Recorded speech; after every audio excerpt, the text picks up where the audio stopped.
नमस्कार दोस्तों, स्वागत है आपका हमारी इस वीडियो में। आज से हम कक्षा 12 की मैथ एनसीईआरटी शुरू करने जा रहे हैं। तो आज हम देखेंगे अध्याय 2 प्रतिलोम त्रिकोणमिति फलन, जिसके हम प्रश्नावली 2.1 के कुछ बेसिक नियम तथा इसके जो सूत्र हैं वो हम इस वीडियो में आपको बताएंगे, जो प्रश्नावली 2.1 में लगेंगे। फिर इस अध्याय को कराने के बाद हम आपको पहला अध्याय भी करा देंगे इस अध्याय के बाद। तो देख ही लेते हैं अब ये अध्याय 2 के नियम और सूत्र। तो आपको जो है प्रश्नावली 2.1 में कुछ इस प्रकार के सवाल मिलेंगे। जो ये माइनस की घात होती है किसी भी चीज़ की, अगर माइनस की घात है तो उस माइनस की घात को इंग्लिश में कहा जाता है इनवर्स और हिंदी में कहा जाता है प्रतिलोम। तो आपको ये ध्यान रखना है। तो हमारे सवाल इस टाइप में होंगे। हमको कोई फलन साइन इनवर्स एक्स दिया है, मान के चलते हैं, तो हमें उसे y बराबर मान लेना है और फिर हम साइन इनवर्स को हल करेंगे। तो जो हमारा मान प्राप्त होगा, तो हमारा जो मान है वह है -π/2 या π/2, या फिर इन दोनों के बीच की कोई भी संख्या निकल सकती है, लेकिन निकलेगी ये या इनके बीच की ही संख्या, क्योंकि साइन इनवर्स एक्स का जो परसर होता है वह इतना होता है।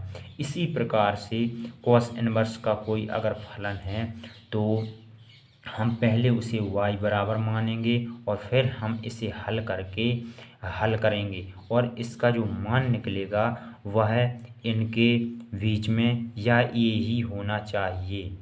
ठीक है, तो इसी प्रकार टेन इनवर्स और कॉट इनवर्स और सेक इनवर्स और कोसेक इनवर्स का भी यही रूल है। जैसे टेन इनवर्स एक्स है तो इसे जब हम हल करेंगे तो हमारा -π/2 आना चाहिए या π/2 आना चाहिए, या फिर इन दोनों के बीच में कोई भी संख्या निकल आए तो वो हमारा टेन इनवर्स के परसर में बिलोंग कर जाएगा और हमारा वही उत्तर सही होगा। लेकिन जो जीरो है वह इस परसर में नहीं आता है।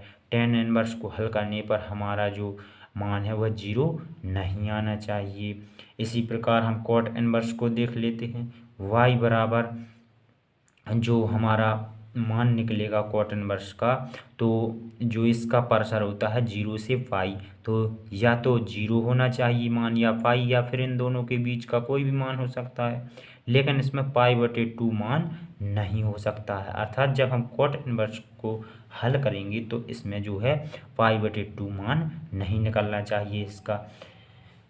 अब इसी प्रकार सेकंड इनवर्स एक्स का देख लेते हैं। जब हम सेकंड इनवर्स एक्स को हल करेंगे तो जो इसका मान निकलेगा ना, तो इसका मान -π/2 और π/2 के बीच निकलना चाहिए।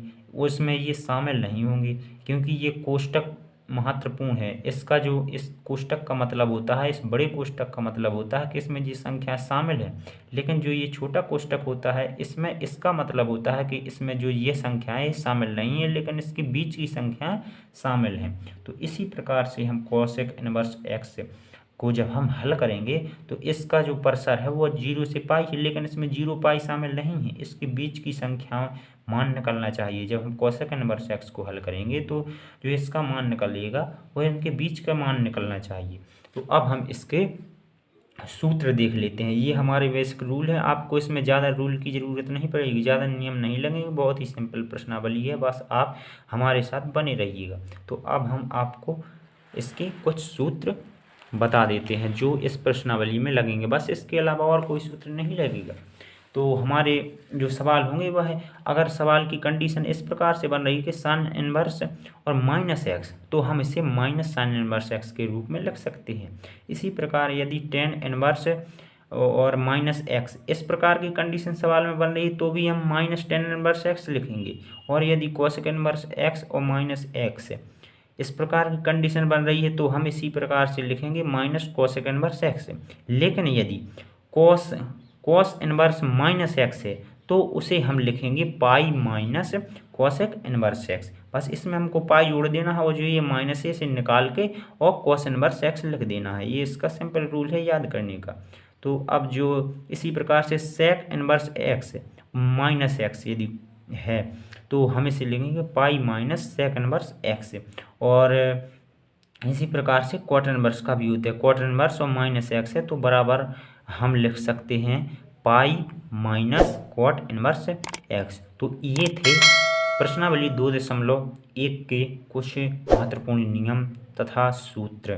तो हम अगली वीडियो में देखेंगे इस प्रश्नावली के कुछ सवाल। तो ठीक है, मिलते हैं अगली वीडियो में। नमस्कार, धन्यवाद।